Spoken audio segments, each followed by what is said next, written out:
Magandang hapon po sa lahat, especially to the channel of AgriRoby. Ngayon po papakilala ko si Mr. Paul Daniel Mandate po. Background ko po sa agriculture sector. So ngayon, nandito tayo sa Somerset Farm. Okay? Itong institution na to ay nag-offer ng agricultural crop production and situ, and at the same time, meron po silang mga different vegetables na tinatanim dito for delivery po sa mga markets or mga consumer na nagdidemand na kanilang gulay.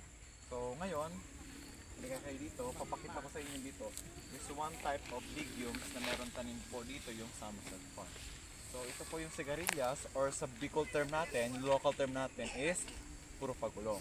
So as you can see naman din, maraming bunga to kanina kaso yung mga bisita kumuha na.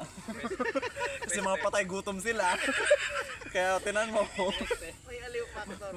mga peste sila eh. Kaya ayan, papakita ko sa inyo. Normally, ito yung mga ganitong size is hindi pa siya parang ideal na gamitin pang tanim. Pero kung gusto mo siya for culinary purposes, like yung pagluluto sa pagkain, pwede na siya kasi napaka-fresh at the same time malalambot pa. Sino naman gusto ng malambot? Siyempre ako kasama ko dyan. Matigas pa. Hindi, gusto ko ng malambot, tapos matigas din. Pero pagkakainin mo, dapat malambot. Tapos, oh, wala na, stop na.